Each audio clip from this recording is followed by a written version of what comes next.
우리 성도님들 잘 아시는 것처럼 저는 중3 때 주님의 부르심을 받았습니다. 인격적으로 주님을 만나게 됐고, 그때부터 주의 종이 되는 것이 무엇인지 생각하면서 준비되는 시간들을 보냈습니다. 주일 낮 예배뿐 아니라 주일 새벽 기도, 9시 주일학교 보조교사, 11시 중고등부 예배, 오후 2시 주일학교 보조교사, 5시 성가대 연습, 저녁 예배 성가대, 집 먼 여학생들 집에 데려다주고 오기, 새벽 기도, 수요일 예배, 금요 온전히 하는 철야 기도회, 토요일 중고등부 예배. 제가 보내는 시간들 중에 학교 가는 시간 빼고는 거의 잠자는 시간 외에는 교회에 있거나 교회와 관련된 시간들을 보냈습니다. 공부는 잘 할 수 없었죠. 학교를 고등학교 1학년 1학기밖에 못 다니고 자퇴를 해야 했으니까. 그래서 찍어서 검정고시 합격하고 하나님 은혜로 충신대에서 하나님께서 부르심에 응답하는 삶을 준비해 군목으로 가게 됐습니다. 저를 사찰학생이라고 불렀습니다. 그 당시에 제 일기장의 첫 번째 줄은 하나님 자살이 죄가 아니면 저는 오늘 죽고 싶습니다 라고 하는 문장으로 일기를 써야 했죠. 그런데 주님이 저를 훈련을 시키는 걸 멈추지 않으셨습니다. 집에는 있을 수 있는 형편이 안 되니까 교회 사무실 소파에서 잠을 자고, 그래서 사찰학생이었습니다. 새벽이 되면 앰프에 전원을 올려놓고 새벽 기도를 돕고, 그런 생활을 하고 있는 중에 제게 아주 결정적인 인생의 전환점이 될 만한 사건 2개를 만나게 됐습니다. 첫 번째는 심령과학과 관련된 책을 읽게 된 겁니다. 영적인 세계가 있다는 것을 과학적으로 입증한 사건과 그에 관련된 기록입니다. 영적 세계가 있는 거구나. 그리고 또 하나는 죽어가는 사람의 임종을 지켜본 거였습니다. 사찰학생으로 교회 사무실의 소파에서 자니까 새벽에 급한 일이 생길 때 목사님이 저를 데리고 다니셨어요. 어린 나이에 그 새벽에 전화를 받고 임종하는 곳을 목사님과 함께 가서 그 현장을 보게 된 거죠. 그 교회 개척 멤버셨던 권사님, 또 저를 위해 기도를 많이 해주시던 그 권사님이 소천하시는 거였습니다. 자녀들이 다 모여 있었고요. 권사님이 누워 계셨어요. 얼굴이 얼마나 환하고 밝은지 이분이 돌아가실 건가? 이런 생각이 들지 않았습니다. 자녀들에게 권사님이 아주 작은 목소리로, 얘들아, 저기 나를 영접하러 온 천사들이 보인다.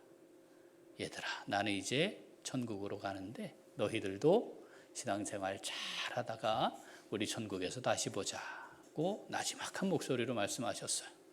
그리고 그 권사님이 좋아하시는 찬송을 함께 부르는 중에 같이 불렀는데 조용해지신 거예요. 그래서 보니까 그대로 하나님께 돌아가셨습니다.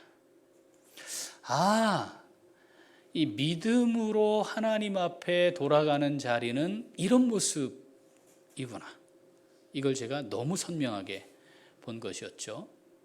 그리고 또 하나는 부인은 교회 권사님이셨어요. 자녀들도 다 예수 잘 믿고 교회를 다니는데 이 남편분만 예수를 믿지 않았습니다.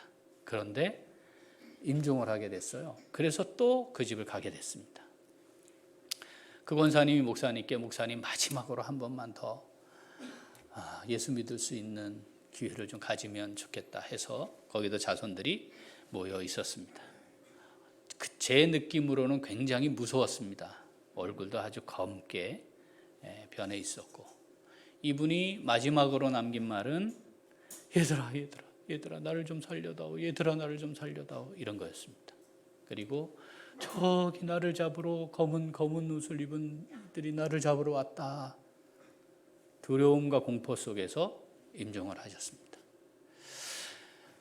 주의 종으로 부름을 받아 내가 앞으로 하나님의 나라 복음을 위해 하나님이 내게 맡기시는 일들을 감당하며 살아야 한다라고 하는 생각이 분명했던 제 어린 시절에 이 두 죽음의 모습은 굉장히 중요한, 제게 사명자로서의, 사역자로서의 방향을 잡는데 아주 중요한 시간이었습니다. 영적 존재가 있다는 것, 영적 세계가 있다는 것, 이것을 분명하게 이해하면 우리가 삶을 그냥 대충 허투루 살 수 없습니다.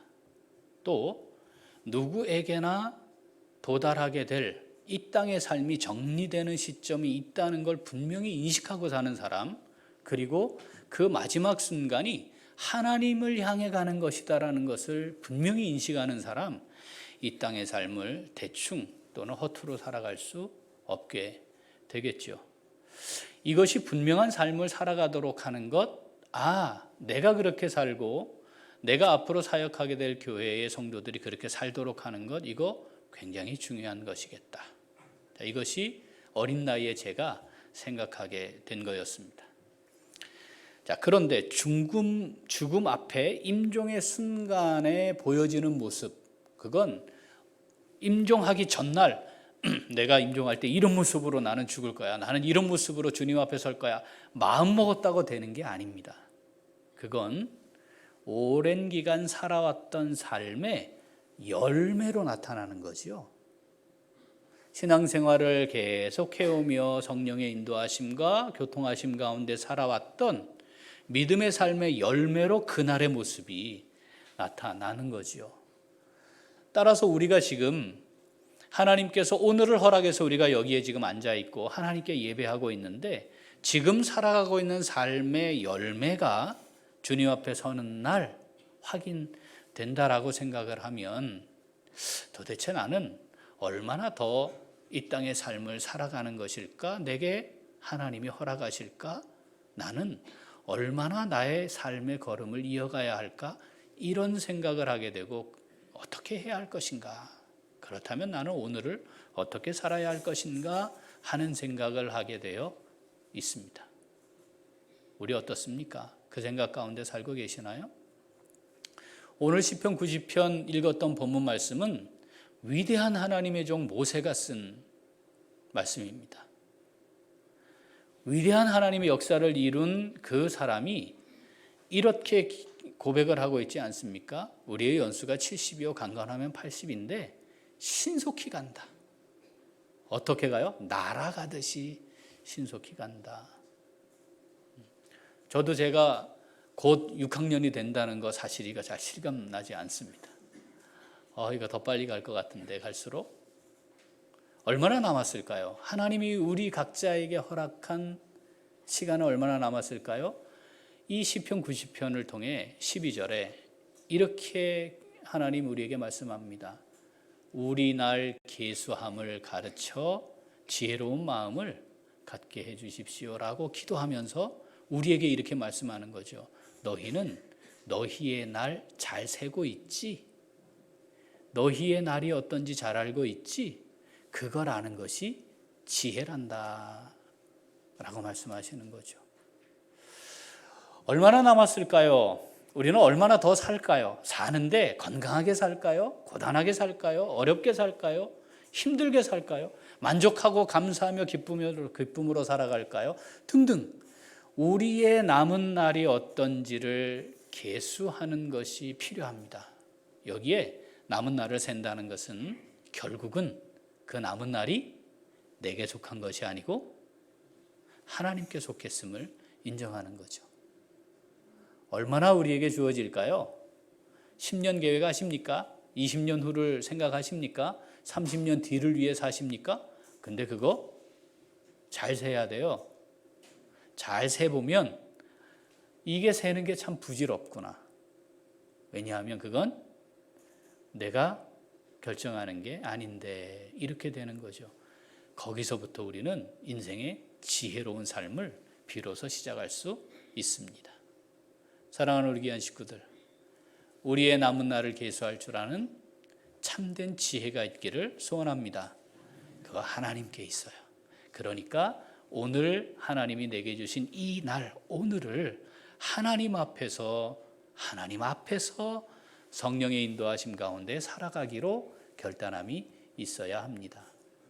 자, 마지막 임종 순간 성령의 이끌림을 받아 살아오는 사람들의 삶의 모습은 어떤가? 복음을 증거하는 증인의 삶의 모습은 어떤가? 하나님 나라의 백성으로 살아가는 사람들은 어떠한가를 사도행전 7장에 스데반을 통해 하나님이 우리에게 보여주십니다. 자, 사도행전 7장 54절 같이 읽어보겠습니다. 그들이 이 말을 듣고 마음에 찔려 그를 향하여 이를 갈거늘 스데반이 성령 충만하여 하늘을 우러러 주목하여 하나님의 영광과 및 예수께서 하나님 우편에 서신 것을 보고 뭘 봤어요? 하나님의 영광을 보았습니다. 그리고 하나님 우편에 계시는 주님을 보았습니다. 이 하나님의 세계를 볼 수 있는 거죠. 하나님의 세계를 보는 거죠. 성령의 이끌림을 받으며 살아가는 그 인도하심에 순종하며 살아가는 성도들은 하나님의 세계를 볼 수 있습니다. 보고 계시나요? 하나님의 영광을 보십니까? 하나님의 영광 우편에 계시는 주님 보고 계시나요? 우리의 눈높이를, 믿음의 눈높이를 거기에 맞출 수 있어야 합니다. 이 땅에 있는 것에 맞추기 시작하고 거기에 매이면 이 하나님의 세계를 보지 못하는 참 안타까운 삶을 지속 반복할 수밖에 없습니다. 스데반은 보았습니다. 이걸 우리에게 기록하신 건 뭐죠? 얘들아, 너희도 볼 수 있단다. 너희도 보아야 한단다. 라고 말씀하시는 거죠. 56절 읽어봅니다. 말하되 보라, 하늘이 열리고 인자가 하나님 우편에 서신 것을 보노라 한대. 여러분, 지금 스데반이 어디에 서 있어요? 공회 앞에 서 있잖아요. 그죠? 공회가 뭐 한 곳이에요? 예수를 제거한 곳입니다. 왜 제거했었죠? 자기들이 지니고 있는 것들을 다 잃어버릴까 봐 예수를 제거했어요. 자기들 손으로 하기는 어려웠습니다. 왜냐하면 백성들이 워낙 많이 따랐으니까, 백성을 두려워해서. 그래서 그들은 누구의 손을 빌렸습니까? 빌라도의 손을 빌렸고, 빌라도에 의해 십자가에 못 박은 죄명은 유대인의 왕, 즉 왕이 되려고 했다는 거죠. 반란죄였어요. 그런데 실제로 공회가 예수님을 제거하려고 했던 죄로 삼은 두 가지는 율법을 거스르는 자, 그리고 또 하나는 신성 모독이었습니다. 자기를 하나님의 아들이라 하고 하나님과 같다고 얘기하고 또 성전을 모독했잖아요. 그거 헐어버려라. 그러니까 지금 예수님이 돌아가신 지 얼마 안 됐는데 공회가 그 예수님을 그렇게 제거한 집단인데 그 앞에 서 있는 스데반, 지금 예수님에 대해 어떤 말을 하면 어떤 위협이 가해질지 알아요? 몰라요? 너무나 잘 알아요. 지금 여기 잡혀오게 된 이유도 뭐였어요? 그렇다는 걸 잘 알고 있어요. 이미 사도들이 잡혔다가 풀려나는 걸 이미 경험을 한 상태예요. 그런데 스데반은 그 공회 앞에서 믿음의 눈으로 보고 있는 바를 그대로 증언합니다. 본 것을 그대로 증언했어요. 하늘이 열리고 인자가 하나님 우편에 서 계시다. 공회가 예수님을 제거했는데 하나님 우편에 서 계시다는 말을 하는 순간 공회는 절대로 이 스데반을 가만두지 않을 겁니다. 신성모독에 더한 죄지요. 그런데 스데반은 바로 그 순간 믿음으로 보고 있는 사실, 예수 그리스도를 증거하는 것을 멈출 수 없었습니다. 자, 이에 대한 반응 예측할 수 있는 거죠. 자, 57절 더 읽어봅니다. 그들이 큰 소리를 지르며 귀를 막고 일제히 그에게 달려들어 성 밖으로 내치고 돌로 칠세 증인들이 옷을 벗어 사울이라 하는 청년의 발 앞에 두니라. 아멘. 그들은 큰 소리를 지르며 귀를 막았습니다. 하나님의 음성을 들으려 하지 않았습니다. 그리고는 스데반을 제거하죠. 예수님은 따르는 사람 백성들이 많았기 때문에 자기들이 할 수 없었지만 이제 예수는 죄로 반란죄로 죽었으니 이미 사형이 집행되었으니 그를 따르는 무리들이니까 이제는 공회 차원에서 이건 제거할 수 있었습니다. 그래서 돌로 칩니다. 돌로 쳐서 사람을 죽일 때에는 반드시 하는 절차가 있었습니다. 그게 뭐냐면 지금 우리가 돌로 치는 것은 하나님의 공의를 시행하는 것이지 우리가 임의로 하는 것이 아닙니다. 자, 그것을 확인해 주십시오 하는 절차가 있어요. 그 절차 중에 중요한 게 뭐냐면 증인을 세우고 공회의 인정을 받는 거예요. 지금 그 절차를 진행했습니다. 증인들이 옷을 벗어서 누구 앞에 뒀대요? 사울이라고 하는 청년의 발 앞에 둔 겁니다. 그러면 여기 사울이라는 청년은 뭐 하는 사람이에요? 지금 이것은 공의로운 하나님의 법 집행이다. 이걸 인정해 준 사람이죠. 그 위치에 있는 사람은 공회원이었습니다. 사울은 지금 공회원이었던 거죠. 우리가 사도행전을 더 살펴보면 그 하나님의 백성들 다메섹으로 가서 잡아오려고 그리스도인들 잡아오려고 가잖아요. 공회의 공문을 가지고 그걸 집행할 수 있는 사람도 누구예요? 공회원이거든요. 그러니까 사울은 공회원입니다. 여기 청년이라고 기록이 되어 있어서 이걸 총각으로 해석을 하는 경우가 있는데 맞질 않습니다. 여기 우리 번역으로 총각, 청년이라고 하는 말은 총각이라는 말이 아니고 젊은 사람입니다. 그러니까 당시의 사울이 젊은 사람으로서 공회에 중요한 역할을 한 사람이었어요. 당시 공회원은 총각은 안 돼요. 애기 때문에. 그러니까 결혼을 했어야만 공회원이 될 수 있습니다. 그러니까 이 상황들을 종합해 보면 사울은 총각이 아니고 젊은 공회원으로서 결혼을 한 사람이라는 것을 우리가 알 수 있습니다. 여기에 이제 사울이 하나님의 위대한 구원 역사에 처음으로 등장을 합니다. 59절. 그들이 돌로 스데반을 치니 스데반이 부르짖어 이르되 주 예수여 내 영혼을 받으시옵소서 하고 스데반이 두 번 말을 합니다. 이 죽음의 순간에 첫 번째는 주님께 영혼을 맡겨드리는 고백을 합니다. 십자가상에서 주님 하신 말씀과 같죠? 네. 자, 주님께 맡겨드리는데 이 주님 마지막 순간에 주님께 맡겨드리는 삶의 열매는 어제부터 자, 내가 내일부터 주님께 완전히 맡겨드려야 되겠다. 그래서 되는 게 아닙니다. 스데반의 삶이 우리가 잘 아는 것처럼 주님께 온전히 맡겨드린 삶을 살았기 때문에 돌에 맞는 고통을 당하고 있는 그 순간에 첫 번째 마디가 주님께 내 인생을 맡겨드리는 겁니다. 60절. 무릎을 꿇고 크게 불러 이르되 주여 이 죄를 그들에게 돌리지 마옵소서 이 말을 하고 자니라. 두 번째 말은 뭐였습니까? 자기를 향해 돌을 던지고 있는 사람들을 향해 그들을 위해 기도하는 겁니다. 그 기도는 용서하는 거였습니다. 나를 향해 돌을 던지고 있는 그들, 그래서 내가 지금 너무 고통스럽고 죽음에 이르게 되는 상황이지만 돌을 던지고 있는 그들을 위해 기도하고 그들을 향해 용서하는 겁니다. 화해는 할 수 없지만, 그렇죠? 화해는 할 수 없지만 용서할 수 있습니다. 성령의 이끌림을 받아 살아가는 사람들이 보여주는 삶의 열매인 것이죠. 그리고 죽었다 이렇게 표현하지 않고 잔이라 이렇게 표현합니다. 여러분, 이 세상에 죽음에 대한 공포가 없는 사람은 없어요.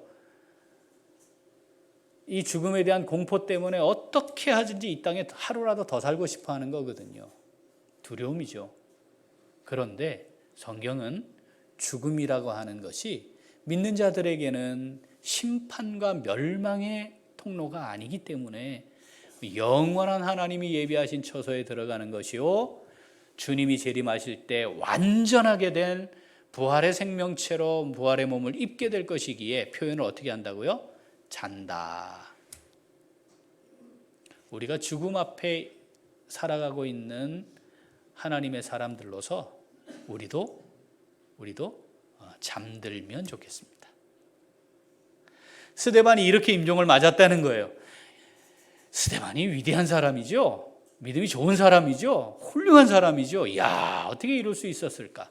그런데 하나님은 스데반의 이 모습을 스데반이 위대한 인물이었단다. 스데반이 이랬으니 너희도 그래라. 이렇게 따라가라. 뭐 이런 말씀을 하고 있는 게 아닙니다. 55절 말씀을 보면 시작이 이거예요. 스데반이 성령 충만하여 하늘로 주먹아 이렇게 나가요. 그러니까 지금 스데반이 보여준 이 삶의 모습은 마지막 임종시에 보여지고 있는 이 모습은 스데반이 스데반으로서 자기의 의지와 인격적 수준으로 한 것이 아니고 어떤 상태였다는 거예요? 성령이 충만한 상태였다. 성령의 충만함을 입은 성도가 어떻게 하나님 앞에서 마지막 이 순간을, 이 고통스러운 상황을 어떻게 믿음으로 살아가는지를 얘들아 내가 보여주고 있는 거야 라고 말하는 거죠. 그러면서 얘들아 너희도 성령 충만함으로 내 앞에 오면 좋겠어 라고 말씀하시는 거죠. 성령 충만, 그게 어떤 상태인지 아시죠? 성령이 나의 인격을 완전히 장악한 상태입니다. 계속 성령 충만하면 좋겠지만 이건 잠시 진행되는 상태예요. 성령 충만함을 경험했다가 다시 그러지 못했다가. 그래서 우리가 지나고 보면 아이고야 내가 그때는 어떻게 그렇게 했는지 몰라. 그때는 어떻게 그렇게 순종했는지 몰라. 야 그때 내가 어떻게 그렇게 기도했는지 몰라. 와 그때는 내가 어떻게 그렇게 말씀 가운데 깊이 잠겼는지 참 희한해. 그 순간이 뭐예요? 성령 충만한 순간이죠. 사랑하는 우리 귀한 식구들, 우리가 신앙생활을 하는 과정에서 우리가 기대하고 바라며 기도할 것이 뭐예요? 하나님 성령 충만함을 누리게 하옵소서지요. 하나님 성령 충만함을 주시옵소서. 그 성령 충만함을 경험하는 과정이 있어야 마지막 순간 하나님 앞에 설 때에도 성령 충만한 채로 주님께로 돌아가는 복된 임종, 마지막 잠드는 시간을 가질 수 있는 겁니다. 오늘 하나님께서 우리에게 그렇게 말씀하시고 있는 거죠. 자, 스데반이 어땠다고요? 성령 충만함으로 하나님의 영광과 그 우편에 서진 주님을 믿음의 눈으로 그 세계를 보았습니다. 위협이 있었지만 주님을 선포하는 걸 멈추지 않았습니다. 나의 인생을 전적으로 주님께 맡겨 드렸습니다. 나를 향해 돌을 던지고 있는 그들을 향해 그들을 위해 용서하며 기도했습니다. 그리고 영원한 처소에 들어가 잠들었습니다. 사랑하는 우리 귀한 식구들, 하나님께서 이 말씀 우리에게 읽히시면서 얘들아 너희도 그렇게 성령 충만한 삶을 누리며 살다가 내게 오면 좋겠다 말씀하시는 겁니다. 이 하나님의 음성을 우리 마음에 잘 새길 수 있으면 좋겠습니다. 자, 이 말씀 오늘 우리에게 주신 말씀인 줄 믿습니다. 자, 그렇다면 이 말씀을 받은 성도 어떻게 해야 될까요? 같이 읽습니다.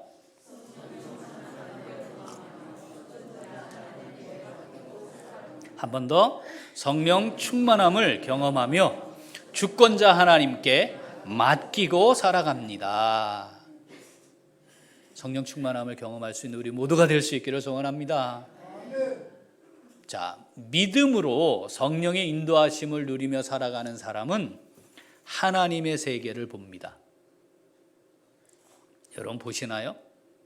눈앞에 보이는 것만이 아니고요. 그 배후에 살아 역사하시는 하나님이 계세요. 그걸 볼 수 있어야 합니다. 우리가 곧 도달하게 될 믿음의 세계를, 영적 세계를 볼 수 있어야 합니다. 그게 잘 안 보이고 혼미하면 그게 우리의 기도 제목이 되어야 합니다.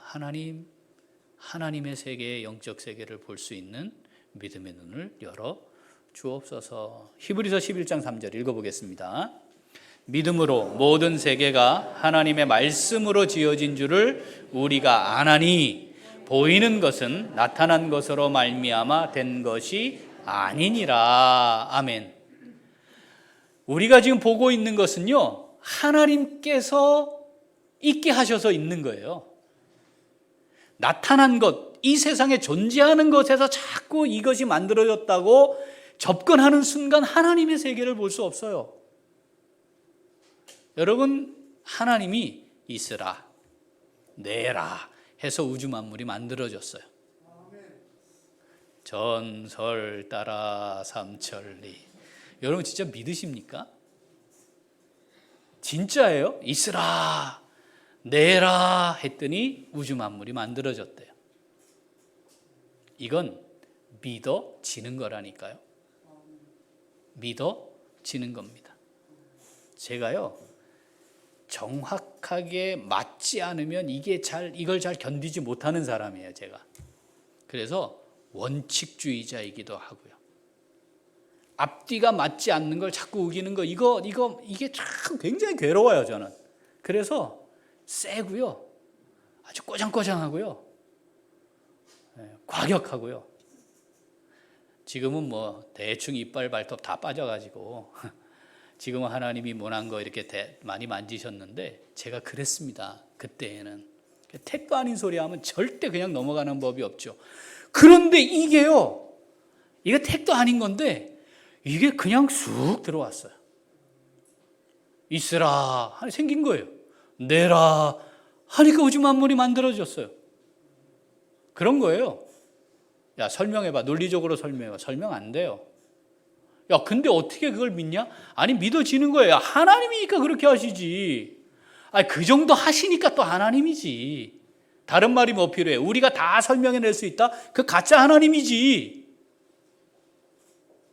여러분, 이게 믿어져야 돼요. 그래야 내 삶의 주권자, 주인이 하나님이심을 인정하는 주님, 이 말이 진실이에요. 이게 안 믿어지는데, 주님, 이거 단어 두 글자 단어 부르는 게 무슨 의미가 있어요? 주인이 아닌데, 주님, 주인인 거죠. 이 하나님께 내 인생을 맡겨 드리는 겁니다. 왜냐하면 내 인생이 내 마음대로 안 되는 거예요. 근본적으로 내게 아니기 때문에. 내 인생이 내 것인 분 있으십니까, 여기? 그러면 지금 이 모습일까요? 내가 기대하고 내가 원하는 대로 해서 살아와서 이 모습이에요? 바라는 게 이 모습이었어요? 아닐 거잖아요. 그렇지 않나요? 은혜로 내가 원하는 것보다 더 되게 하신 하나님은 경험할 수 있을지 몰라도 그렇습니다. 그러니까 그 주권자 하나님을 인정하는 사람은 뭘 셀 줄 알아야 돼요? 나의 남은 날을 셀 줄 알아야 되는 거죠. 오늘 시편 본문 같이 읽어봅니다. 우리의 연수가 70이요 강건하면 80이라도 그 연수의 자랑은 수고와 슬픔뿐이요 신속히 가니 우리가 날아가나이다. 누가 주의 노여움의 능력을 알며 누가 주의 진노의 두려움을 알리이까. 우리에게 우리 날 계수함을 가르치사 지혜로운 마음을 얻게 하소서. 아멘. 시편 3편 5절. 내가 누워 자고 깨었으니 여호와께서 나를 붙드심이로다. 아멘. 여러분, 오늘 어떻게 우리에게 주어졌어요? 오늘 아침에 눈 어떻게 떴어요? 여호와께서 나를 붙드심이로다. 오늘 잘 거예요. 내일 눈 뜨는 거. 내가 열심히 챙겨 먹은 홍삼이 나를 지켜줄 거죠? 아니라니까요. 네. 하나님이 지키심으로 내일 눈 뜰 겁니다. 이게 고백이 되어야 돼요. 그래야 하나님께 내 인생을 드릴 수 있어요. 맡길 수 있어요. 하나님, 우리 인생 맡아서 귀찮은데 이거 맡아서 뭐 하고 싶어 하시겠어요? 눈에 넣어도 아프지 않을 아들, 딸이에요, 우리가. 그 사랑이 얼마나 큰지를 아들이신 예수님이 십자가에 못 박음으로 보여주셨잖아요. 맡기면 하나님이 멋지게 세우실 텐데. 그래서 하나님 우리에게 얘 나한테 좀 맡기면 안 될까? 너 정말 고생하고 있는데, 수고하고 있는데, 야야야, 근데 그거 아닌데 나한테 맡기면 되는데 좀 맡기면 안 될까? 그 말씀하시는 거죠. 그렇게 주님께 온전히 맡기고 살아가는 사람이 보여주는 삶의 모습, 아까 뭐라고요? 돌을 던지는 사람을 용서할 수 있는 겁니다. 그들을 위해 기도하는 겁니다. 이건 신앙생활을 하고 있는 모든 성도들에게 아주 반복적으로 주님이 말씀하신 거였습니다. 한번 읽어보겠습니다. 성경 쭉. 자, 이 중에 내게 딱 하나님이 내게 주시는 말씀이 특별히 있다면 마음에 좀 잘 새기시면 좋겠어요. 마태복음 5장 44절 읽습니다. 나는 너희에게 이르노니 너희 원수를 사랑하며 너희를 박해하는 자를 위하여 기도하라. 잠언 25장 21절 22절. 내 원수가 배고파 하거든 음식을 먹이고 목말라 하거든 물을 마시게 하라. 그리하는 것은 핀수칠 그의 머리에 놓는 것과 일반이요 여호와께서 내게 갚아 주시리라. 아멘. 로마서 12장 20절 21절. 내 원수가 줄이거든 먹이고 목마르거든 마시게 하라. 그리함으로 내가 숯불을 그 머리에 쌓아 놓으리라. 악에게 지지 말고 선으로 악을 이기라. 베드로전서 3장 9절. 악을 악으로 욕을 욕으로 갚지 말고 도리어 복을 빌라. 이를 위하여 너희가 부르심을 받았으니 이는 복을 이어받게 하려 하심이라. 아멘.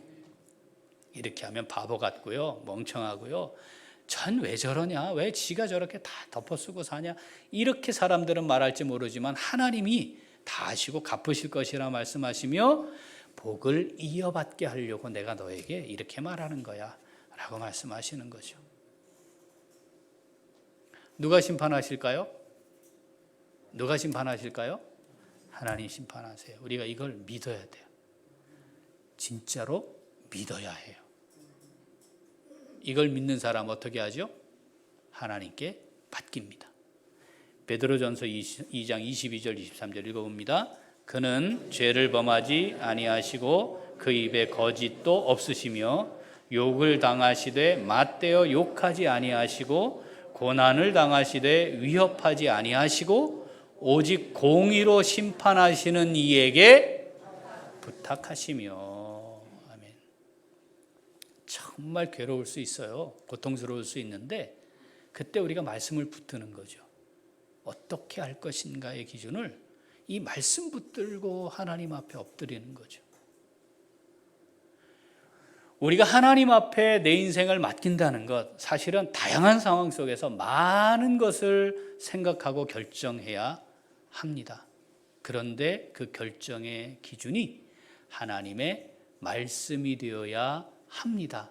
그런데 그 말씀으로 그렇게 행하는 삶을 사는 것은 지금 내가 그렇게 살아보리라, 그렇게 마음먹었다고 되는 게 아니고 우리 안에 계시는 성령의 인도하심에 전적으로 순종하고 성령께서 나를 사로잡아 주옵소서, 성령 충만함을 경험하며 살게 하옵소서, 그것을 기도하고 그것을 누리며 사는 사람들만이 그 삶을 살아가는 것이 가능합니다. 사랑하는 우리 귀한 식구들, 성령 충만함을 경험하고 누리며 살아갈 수 있게 되기를 소원합니다. 우리가 가지고 있는 보잘것없는 인격, 지식, 경험, 이거 가지고 뭘 해보려고 하면 이내 실패할 겁니다. 성령께 전적으로 맡겨, 하나님께 전적으로 맡겨 성령의 인도하심에 그저 순종하여 따라가고 말씀으로 내게 어떻게 보이시는가를 잘 구하고 찾아서 하나님의 세계를 보며 살아갈 수 있게 되기를 소원합니다.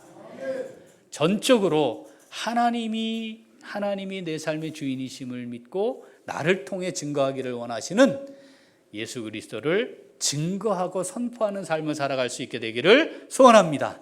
내 인생 주권자 하나님이십니다. 맡겨드립시다. 나를 향해 돌을 던지는 이가 있어도 돌을 맞으면서도 그를 위해 그를 용서하며 그를 위해 기도할 수 있는, 그래서 그러한 삶의 열매로 주님 앞에 서게 될 그날 성령 충만한 하나님의 사람으로 주님께로 돌아갈 수 있는 우리 자녀 손들을 믿음으로 축복하고 함께 소망에 대한 마지막 말을 남기고 성령 충만한 자로 주님 앞에 설 수 있는 우리 모두가 될 수 있기를 소원합니다. 아멘. 기도하겠습니다. 하나님 아버지 감사합니다.